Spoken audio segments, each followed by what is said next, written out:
Hello, welcome to episode 13 of the Spanish Media Diaries, where I talk about all of the natively produced Spanish language things I have been consuming lately. Let's start with podcasts, why not? So I listened to the mini-series called Master. Not what it sounds like. This is, I don't know, I think there were maybe like 5 or 6 episodes. It's not a very long show, and it was created to tell the story of a public official. I think she was the governor of like the Madrid community, the region of Madrid, who not just falsified a master's degree, like fully bribed or convinced the university to give her a fake master's degree, like not falsifying it on her end, falsifying it on the university end. And these like journalists discovered it and then were like super obviously concerned about publishing this, given like the power of the people involved, and like I think corruption in like universities would be a lot less like foreseeable in Spain than in the US, because obviously the US has already had scandals of like admissions and stuff like that. So anyway, it was an interesting series, not like the single most thrilling thing I've ever listened to or whatever, but it was interesting enough that I finished it without any like delay, just kind of listened straight through. Then I listened to Caso 63, which is a Spotify exclusive. This has been remade in multiple languages, but this is a like time travel sci-fi mystery. So you start with a psychologist who is assigned this patient who thinks that he has time traveled. So he was found like naked and alone on the street or something like that, and he says that he's from the future and that he is tasked with stopping the end of the world, basically, I think. Super interesting premise. I listened to the first season and most of the second season, and my interest fizzled out, very much so, but the first season I was very interested. They have very famous people doing the English version, so I think that probably because of the success of the Spanish one is what I'm imagining, it became like a higher budget thing. Some of the voice acting was a little bit cringe to me in the podcast, but it was quite clear, quite like relatively slow paced, so very good for understanding. And I think that that was clearly the priority, was like comprehensibility for the listener, which I do appreciate. I don't regret listening to it at all. It's just that my interest did like very severely fizzle out, as kind of the story did not significantly develop. Like sometimes I listen to things that are that way and it doesn't bother me, but this time I really did just get bored of it. But still a good podcast. Then movies. The only movie I've watched since the last episode was El Hoyo 2, so the platform 2.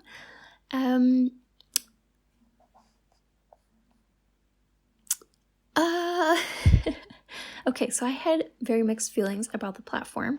I loved the concept of it. I thought it left a lot to be desired in the execution, just because like it did nothing to develop any of the concepts. So the setting is that you are in a prison. You wake up on a platform and there's like a hole in the middle of the floor and a other platform moves up and down once a day with a like feast on the platform. So the people at the top levels where it starts at eat really well. Yeah, obviously very good parallels to society, to capitalism, to exploitation. But I just didn't think they did enough to develop those connections. But I still found the first movie really interesting and promising. The second one I did not find interesting or promising at all. I thought that it took all of the worst parts of the first movie and made them more so. So, like, you're still in the prison and you're just following different characters, and there's like a different kind of thing going on basically between the prisoners. But other than that, it's kind of just more of the same. And like in some ways, I almost felt like kind of undermined the point that the first movie made, or at least the point that I took away from the first movie. I felt like this was super unnecessary and counterproductive almost. So yeah, I would skip it for sure. Then a series, I watched Asalto al Banco Central. So this is based on a true story of a bank robbery that happened in Barcelona, I think, in the 70s maybe? It was right after the fall of Franco. Well, not right after, but it was after that. Bank robbers went to the central bank and held hostages, and they claimed that they wanted a right-wing leader set loose from prison, and then the right-wing leader said that he had nothing to do with them or something like that. It was a whole confusing thing, and the show follows very closely, I think, to the real story, except it, takes to be fact some things that people, can't really necessarily be sure of the truth behind the situation, because it does seem like it's possible that there was some kind of conspiracy or something like this. But anyway, it does seem to follow very closely, but it also assumes a lot of background knowledge because presumably, I guess they're thinking that only Spanish people are going to watch this show. So I would recommend, if you're interested in watching this, to read the Wikipedia article before watching it. And I wouldn't say it's like a big recommend from me. It's a lukewarm, it was fine. I don't think it's going to be something that really sticks with me. Then YouTube, an interesting one that I have watched some recently is Patty Machado. And this channel is about this woman's clothing resale business. So she lives in the United States and she resells clothing. So she goes to Goodwill warehouses and Salvation Army and stuff like that and picks out clothing and then resells it on, Mercari, Poshmark, etc. So she just talks about her business, talks about the whole process, and it's super interesting. Then books. So the first book that I finished is Carcoma by Leila Martinez. This is a Spanish book, just really dark toned. It's not horror, but is telling the story of these two women who live in this house that So it's a grandmother and a granddaughter.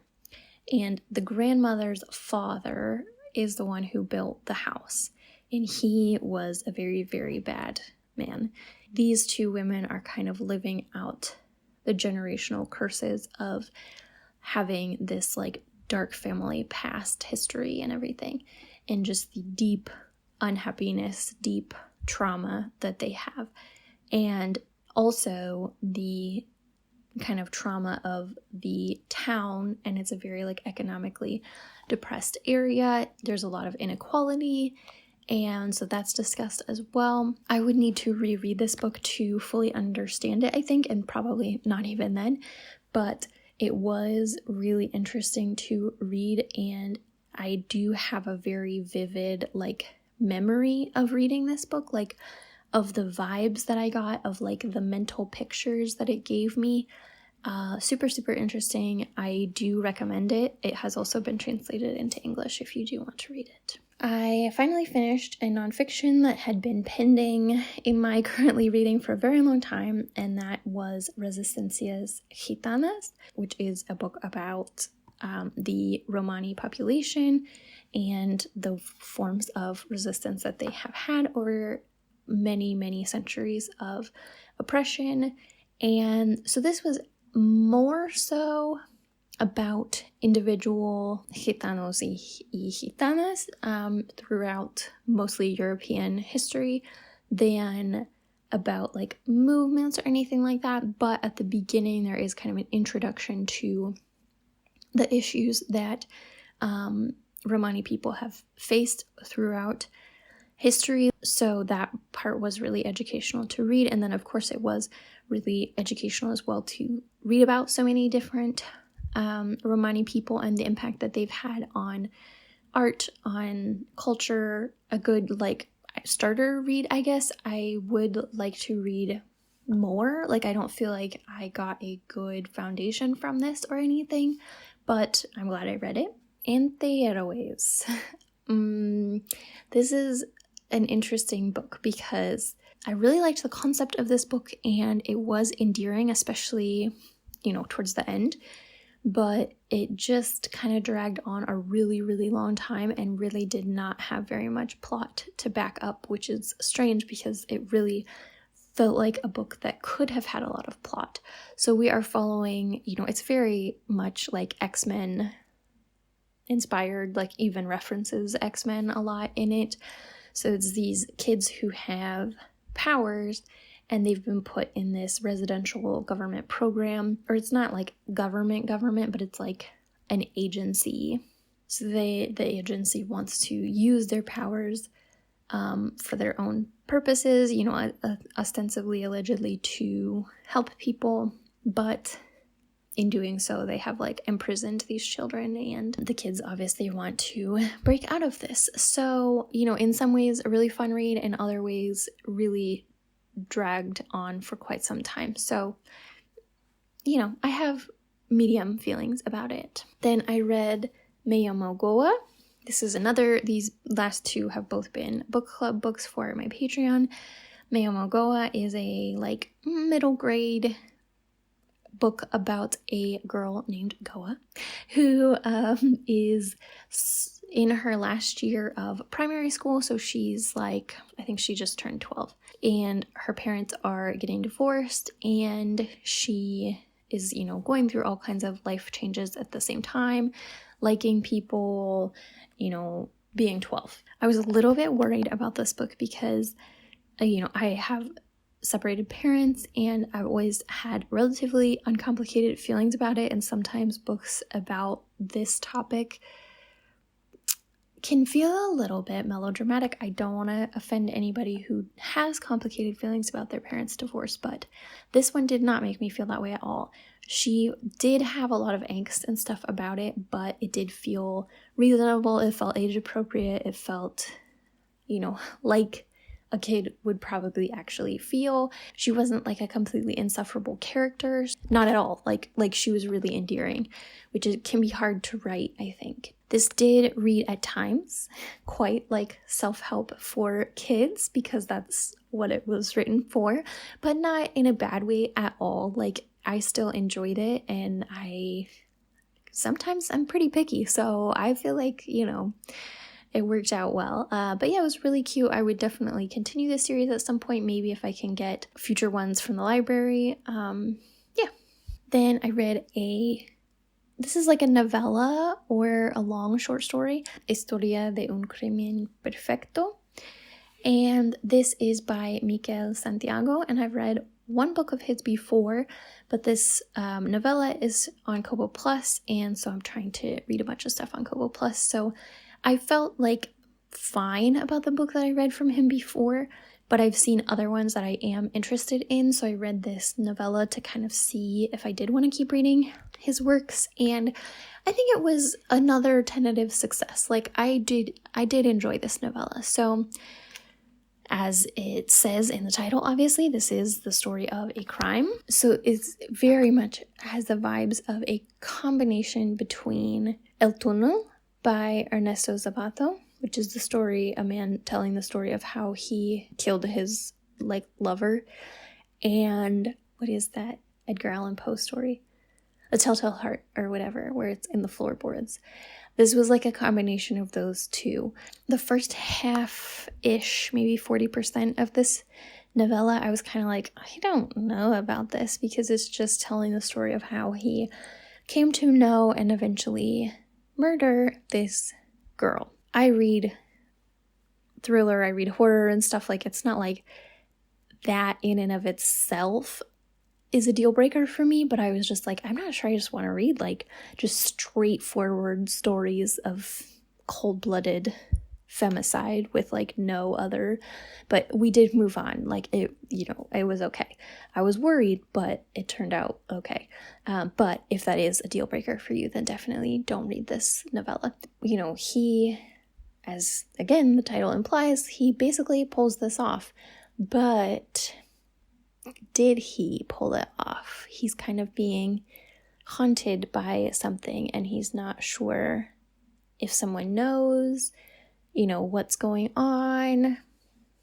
I won't say more, obviously, but I didn't absolutely adore this novella, but it was a good way to pass the time. It was interesting. It was engaging.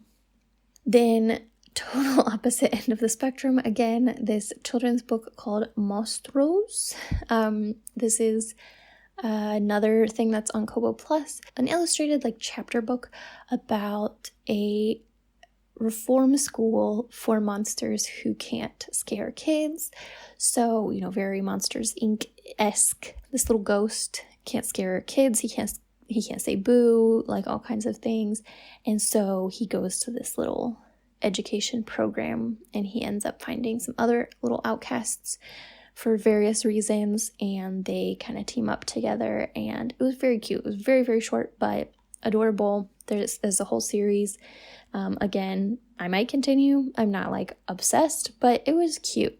So that is everything that I have today.